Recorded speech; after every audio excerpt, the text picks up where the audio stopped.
Hey there guys, it's Anthony here from Cutting Edge Guitar, and in today's video we're going to be talking about how to be building better guitar solos and how you can use scales effectively. Let's get right into it.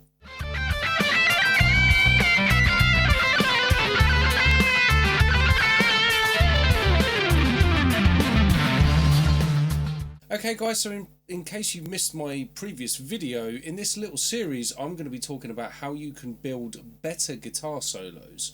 What I want to do in this lesson here is show you how you can use scales effectively.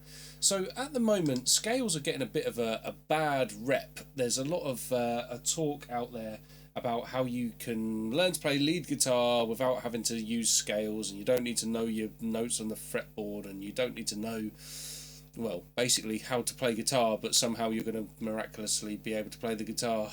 I see these videos all the time, and I think there is a lot of BS out there. I mean, I know that a lot of people, students of the instrument, they don't really want to be practicing scales endlessly and all that sort of stuff, but the fact of the matter is you need to know them to get any good on this instrument. But it doesn't have to be boring. This is a thing. Like, I think like there is a big concern for guitar players that practicing scales and all this sort of stuff is boring. It doesn't have to be. Obviously, you're going to have to practice the shapes, get them under your fingers so you know where the right notes are on the fretboard. But once you've got that down, using them effectively as a soloist is the next thing that you really want to be working on. So there's three ways that you can look at using scales on the fretboard, or three ways that I teach at least anyway, and that's positional concepts, linear concepts, and then combination concepts. So when I'm talking about positional concepts, that sort of thing is like, if I look at the A major scale, if I play that in 2 or 3 positional ways, we've got the caged positions. You've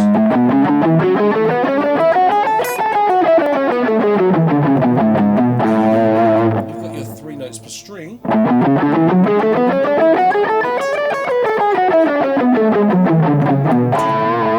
And you've got the Berkeley system, which would look something like this.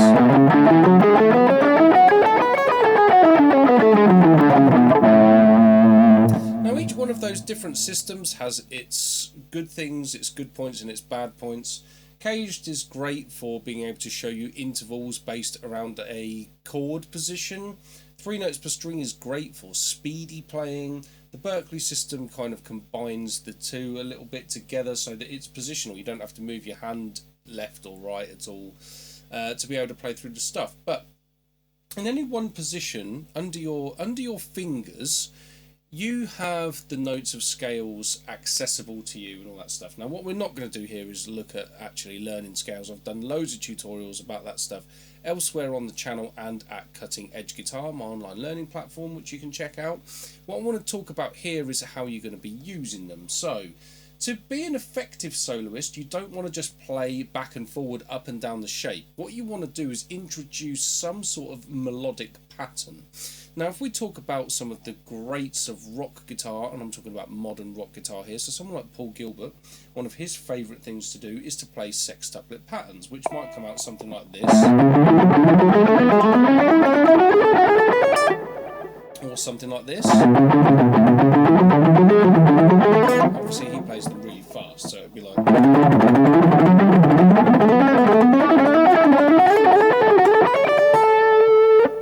etc, etc. Now, if you're talking about, that's like I was picking all of that stuff, but we could be doing legato type patterns like Joe Satriani and Steve Vai use. They might use a group of 7 effects like this. So a rhythmic group of 7. 1, 2, 3, 4, 5, 6, 7.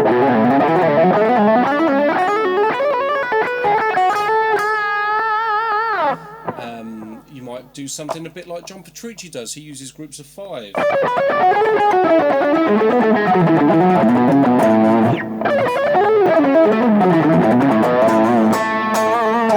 that sort of stuff. So these are like melodic rhythmic patterns that you can use through scales, but also you can phrase melodically through your shapes.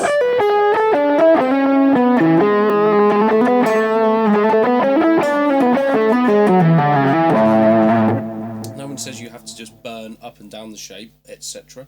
But I would become, if I were you, I would start to become very familiar with playing licks and lines that work within a position.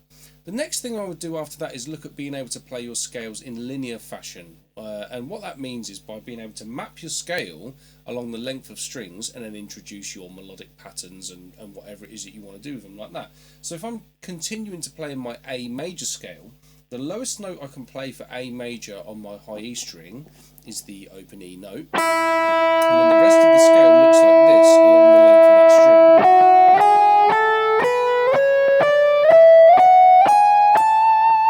I mean, I could continue that all the way up to the high E, but if I just play to the A and then play back down,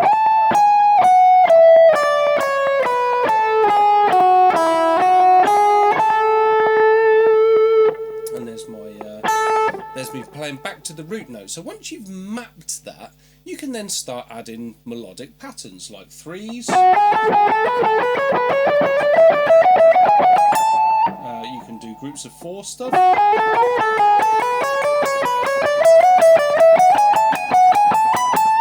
You can do some of the Joe Satriani style septuplet things.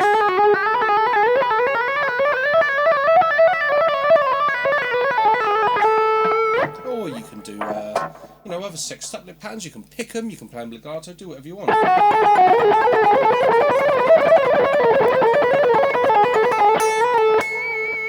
Once you've learned to play your scales in linear fashion, you want to be able to do that on all of the strings. You could just be doing melodic phrasing, you know?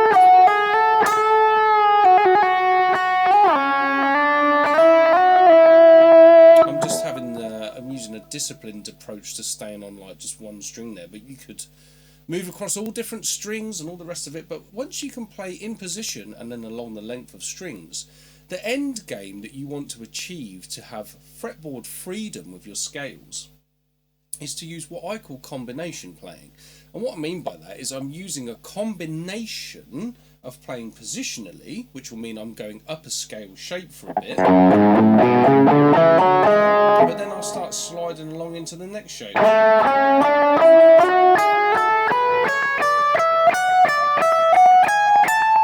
And then that means what you can do is you can open up the fretboard and use the whole thing. So I'm now playing in A major.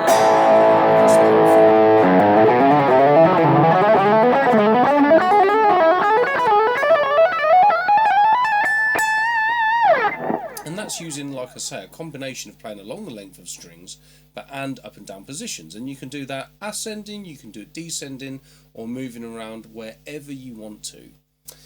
So realistically, guys, the recap of this video is that to be effective with using your scales, you need a combination of 3 elements. You need to be able to play scales positionally, you need to be able to play them along the length of strings, and then you need to finally be able to combine those elements so you can go wherever you want.